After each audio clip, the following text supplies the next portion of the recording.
White palace پر موت کا سا سناٹا چھایا ہوا تھا۔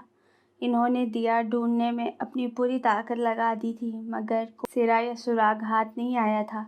پورا شہر چھلنی کی طرح چھان مارا تھا مگر اب کی بار جلادوں کی سب کوششیں، سب حربے بے سود جا رہے تھے۔ رواحہ نے رو رو کر برا حال کر رکھا تھا بلکہ سب خواتین کی آنکھیں اشک بار تھیں۔ احان اور فلزہ نے وہ پورا وائٹ پیلس سر پر اٹھا رکھا تھا۔ ارشن ہوش میں آتا پاگلوں کی طرح دیا دیا چلاتا اور پھر ہوش و حواس گنوا دیتا۔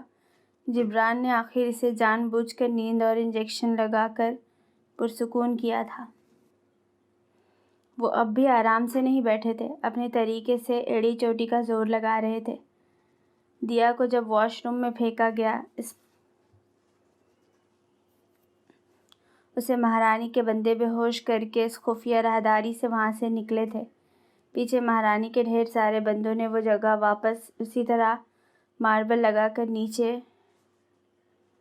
ٹی اور مصنوعی سیمنٹ کی تیار کردہ چھت لگا کر وہ جگہ پہلے پتھروں سے بھری، پھر اس میں مٹی پھینکتے گئے۔ یہ کام نیچے سے انہوں نے بے تحاشا مہارت سے کیا تھا، جانتے تھے ذرا سی بھی بھول چوک ہو گئی تو جلاد چھوڑیں گے نہ مہارانی۔ وہ دیا کو لے کر اس کوارٹر میں پہنچے تھے اور اس کوارٹر میں رہنے والے میاں بیوی بظاہر اپنا گھر شفٹ کر رہے تھے۔ اسی سامان کے ساتھ دیا کو ایک فلیٹ میں پہنچا دیا گیا اور وہاں سے کسی طرح بہت چالاکی اور مہارت سے مہارانی کی حویلی میں۔ ایک ہفتے کے بعد وہ کھیل حویلی کے بیسمنٹ میں سب اکٹھے ہوئے تھے۔ اس چھوٹی سی بچی کو بیڈ پر لٹایا گیا تھا اور اس کے سرہانے بھاری مشینری رکھی گئی تھی۔ بچی کے ہاتھ پیر بندھے ہوئے تھے اور منہ میں ڈریسنگ کی پٹی کا چھوٹا سا رول ٹھوسا ہوا تھا۔ اس کے دماغ کو ہلکی نوعیت کے جھٹکے دیے جا رہے تھے۔ وہ اذیت کی انتہا سے تڑپ رہی تھی۔ سبز آنکھوں میں اذیت کے ڈیرے اور نمکین پانیوں کا سیلاب سا تھا۔ ہاتھ پیر بار بار وہ جھٹکتی اس اذیت سے نجات چاہتی تھی مگر وہاں کھڑے ان درندوں کو اس پر رحم نہیں آ رہا تھا۔ وہ معصوم جان اب اذیت سے آدھی بے ہوش ہو چکی تھی۔ لے جی سائیں، آپ کا کام ہو گیا۔ اب یہ اپنی پچھلی زندگی اچھی خاصی بھول جائے گی، بس ہلکی ہلکی سی خواب جیسی پرچھائیاں دماغ میں رہیں گی۔ ہاں، شاید اپنی اصلیت نہ بھولے مگر اس اصلیت کو آپ نے کیسے نقلی میں بدلنا ہے یہ آپ بہتر جانتے ہیں۔ یہ بول سکتے ہیں کہ اب یہ نومولود کی طرح ہے۔ اب آپ اسے جو سکھائیں گے یہ وہی سیکھے گی۔ اب جو اس کے دماغ میں ڈالیں گے یہ اسے ہی سچ مانے گی۔ اسے اب آپ نے نئے سرے سے اپنے مطابق پہچان دیں گے، ڈاکٹر نے خباثت سے بھرپور لہجے میں کہا تھا اور نیم جان سی دیا پر سے وہ مشینری ہٹا دی۔ خان شمشان کھیل نے اس کے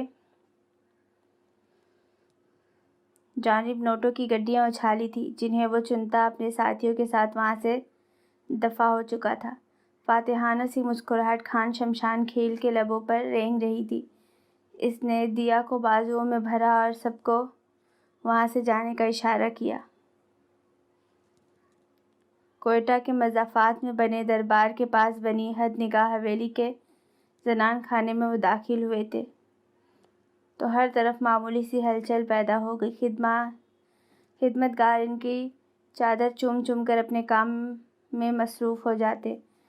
زنان خانے میں داخل ہوئے تو ایک انتہائی رعب و دبدبے والی خاتون جو کہ کاٹ پر بیٹھی تسبیح پھیر رہی تھی، جس کے پیروں میں کئی عورتیں ادب سے بیٹھی تھیں،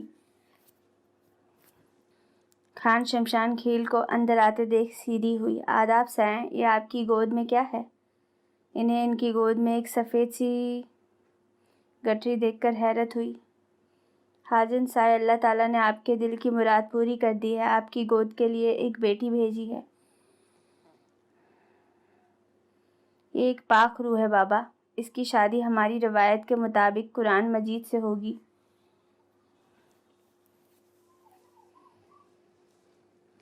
اس کی پرورش آج سے آپ نے کرنی ہے، اپنی بیٹی سمجھ کر۔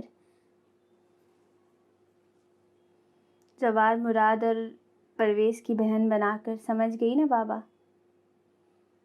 وہ مخصوص سندھی لہجے میں انہیں سمجھا گئے اور بچی ان کی گود میں ڈال دی۔ حاجن بیگم نے بچی کے چہرے سے پردہ ہٹایا اور آنکھیں خیرہ ہو گئی، جس سے سائیں اسے سیدھا پرستان سے اٹھا کر لائے تھے اور سیدھا ان کی گود میں ڈال دیا تھا۔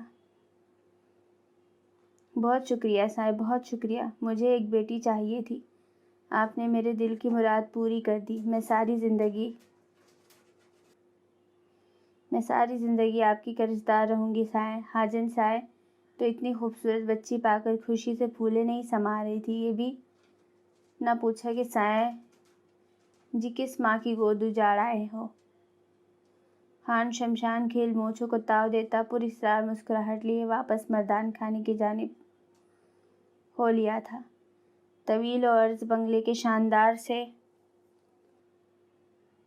پورچ میں آ کر رکی تھی۔ گارڈ نے بھاگ کر کار کا دروازہ کھولا، جس میں سے حشمت راؤ چہرے پر دنیا فتح کر لینے والے تاثرات لیے کار سے نیچے اترے تھے۔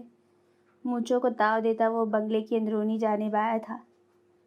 عشاء کے بعد کا وقت تھا اور بنگلے میں غیر معمولی خاموشی تھی۔ لاؤنج میں داخل ہوئے تو سامنے ہی شاہ بلند بخت راؤ، ان کے لاڈلے اکلوتے بیٹے، بزنس کی فائل ٹیبل پر رکھے اپنے گھر آئے مینیجر کے ساتھ کسی گفتگو میں مگن تھے۔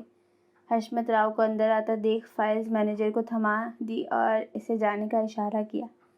مینیجر حشمت راؤ کو سلام کرتا فائلز لے کر وہاں سے چلا گیا۔ السلام علیکم بابا جان، بلند بخت نے انہیں دیکھ کر سلام کیا۔ وعلیکم السلام، سب کہاں ہیں؟ کافی خاموشی ہے گھر میں، ہماری شہزادی کہاں ہے؟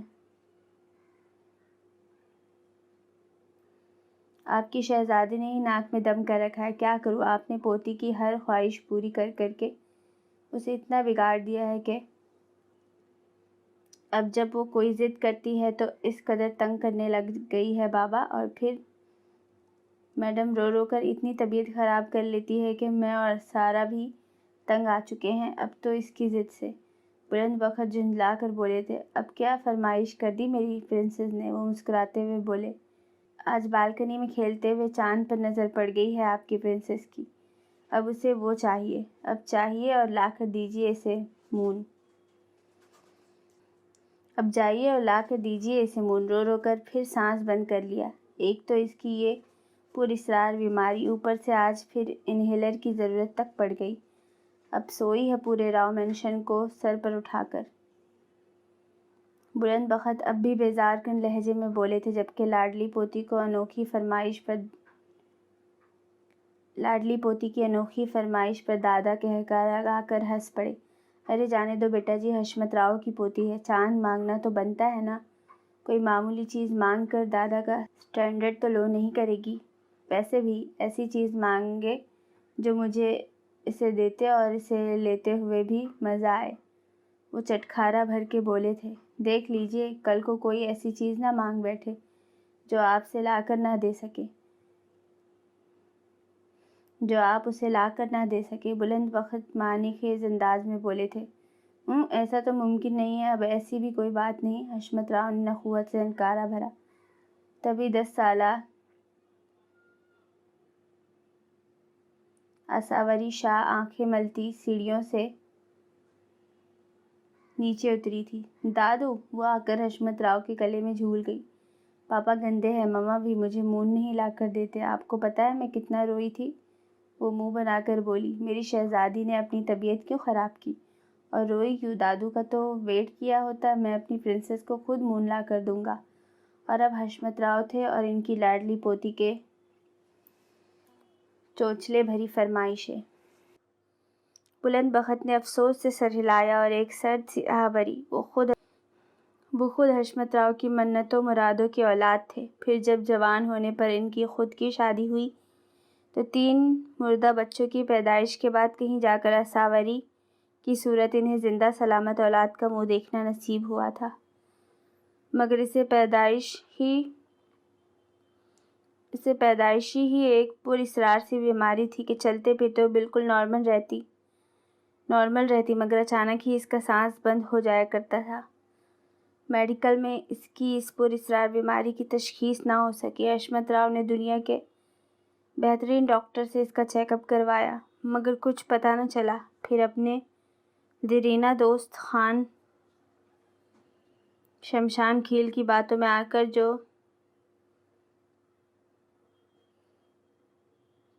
تو ہم پرستی کا گھناؤنا کھیل شروع ہوا۔ ابھی اس سب سے دنیا انجان تھی۔ حشمت راؤ نے پوتی کو زندہ رکھنے کے لیے کیا کچھ کیا تھا، یہ اگر خود ایساوری ہی سمجھ بوجھ ہونے پر جان لیتی تو خود کشی کو ہی ترجیح دیتی۔ اسپورٹ بائیکس قریبی پارک لے آئے تھے۔ آج سنڈے تھا اور اسکول سے چھٹی تھی۔ ایکسکیوشنرز نے اسکول کے ایک فرد کا سارا بایو ڈیٹا نکالا تھا، پرنسپل سے لے کر گیٹ کی چپراسی اور گارڈز تک کا، مگر کوئی قابل ذکر چیز حاصل نہیں ہوئی تھی۔ اسی لیے انہوں نے سیکیورٹی بڑھا دی، مگر اسکول چینج نہیں کیا تھا، اور یہیں پہ شاید وہ ایک بہت بڑی بھول کر گئے تھے۔ وہ لوگ پارک میں گھوم پھر رہے تھے۔ علیزہ اہان کی جانب متوجہ تھی۔ وہ سنجیدگی سے چہل قدمی میں مصروف تھا۔ علیزہ بھی اس کے پیچھے پیچھے چلنے لگی۔ وہ اب سنجیدہ رہا کرتا تھا۔ وہ سالوں سے نہیں ہنسا تھا۔ دیا کا اس کی موجودگی میں کہیں گم ہو جانا بہت صدمے کا باعث تھا۔ 5 سالوں سے وائٹ پیلس پر ایک اندیکھی افسردگی چھائی ہوئی تھی۔ جبکہ دیا کا کڈنیپ ہونا بڑوں نے بچوں سے تو چھپا کر ہی رکھا، بچوں کی دانشت میں دیا اس حادثے میں گم ہو گئی تھی۔ اہان اچانک پیچھے مڑا تھا جب علیزہ کو اپنے سامنے پایا۔ علیزہ پلیز، کتنی مرتبہ کہا ہے کہ مجھے فالو مت کیا کرو، مجھے نہیں پسند اس طرح تمہارا میرے پیچھے پیچھے ہر جگہ پہنچ جانا، اس نے سنجیدگی سے کہا تھا۔ علیزہ کا منہ لٹک گیا۔ وہ خاموشی سے آ کر اس بینچ پر بیٹھ گئی جہاں قریب ہی خضر باقی بچوں کے ساتھ کھیل رہا تھا۔ فلزہ واک کرتی کرتی تھوڑی دور گئی تھی جب اسے اپنی پرانی دوست عائشہ نظر آئی۔ وہ ایک بینچ پر اداس سی بیٹھی تھی۔ عائشہ، اس نے پکارا۔ وہ اٹھ کر فلزہ سے مگلگیر ہوئی۔ فلزہ، تم بہت خوشی ہوئی تم سے مل کر۔ عائشہ ابھی تک خوشگوار حیرت میں مبتلا تھی۔ مجھے بھی خوشی ہوئی۔ تم نے اسکول کیوں چھوڑ دیا یار؟ فلزہ نے افسردگی سے اس سے پوچھا۔ ہاں، بابا نے اس آگ والے حادثے کے بعد چھڑوا لیا، وہ بھی اداسی سے بولی۔ تم اتنی سیڈ کیوں ہو عائشہ؟ فلزہ نے حیرت سے پوچھا، جو مسلسل بچوں کے ایک جھرمٹ کی جانب دیکھ رہی تھی۔ اس کی وجہ سے داشاب، عائشہ نے ایک جانب اشارہ کر کے آواز دی۔ وہ اہان جتنا لڑکا جو بچوں کے ساتھ بچوں کی طرح کھیل رہا تھا، اب عائشہ کے پکارنے پر اس کی جانب متوجہ ہوا۔ وہ واٹ ہیپن آشی؟ ابھی تو داشو کو گیم کھیلنے کا مزہ آ رہا ہے۔ وہ بچوں کی طرح پاؤں پٹکتا عائشہ تک آیا۔ فلزہ نے حیرت سے اسے دیکھا۔ داشاب، یہ میری فرینڈ ہے فلزہ، سے ہائی ٹو ہر۔ عائشہ نے اسے فلزہ کی جانب متوجہ کیا۔ اس نے سر تاپا فلزہ کو غور سے دیکھا، پھر اس کی آنکھوں کو حیرت سے دیکھا۔ آشی، اس کی آئیز تو بالکل فراق کی طرح ہے، گرین گرین۔ اس کی بات پر فلزہ نے بھوچکا سا ہو کر اسے دیکھا، جو اس کی اتنی حسین آنکھوں کو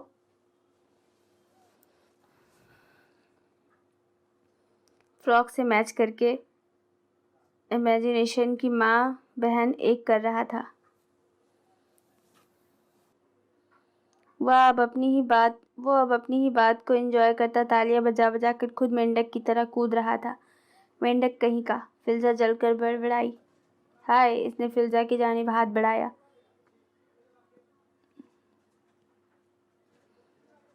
بظاہر جو ایک ٹین ایج صحت مند لڑکا تھا، مگر شاید مینٹلی ڈس ایبلڈ تھا۔ ہائے! فلزہ نے اس سے ہاتھ ملایا۔ How are you? فائن، وہ میکانکی انداز میں بول کر پھر بچوں کی طرف بھاگ گیا۔ عائشہ نے ایک سرد سیاہ بھری، عائشہ یہ کون ہے اور اسے کیا ہوا؟ فلزہ اس کے ساتھ بینچ پر بیٹھ گئی۔ یہ میرا کزن بردر ہے۔ کچھ عرصے پہلے تک بالکل ٹھیک تھا، بہت انٹیلیجنٹ، لونگ، کیئرنگ، پھر اچانک چاچو اور چاچی کی مسٹیریس ڈیتھ ہو گئی۔ وہ رات کو ٹھیک ٹھاک سوئے اور صبح ان کی مردہ وجود کمرے میں پائے گئے۔ اس حادثے کے بعد داشاب اکثر بیمار رہنے لگا، اور اب تو 1 سال سے وہ بالکل اس طرح چھوٹے بچوں کی طرح بیہیو کرتا ہے۔ مما بابا نے کافی علاج کروایا، مگر سائیکالوجی ڈاکٹرز کچھ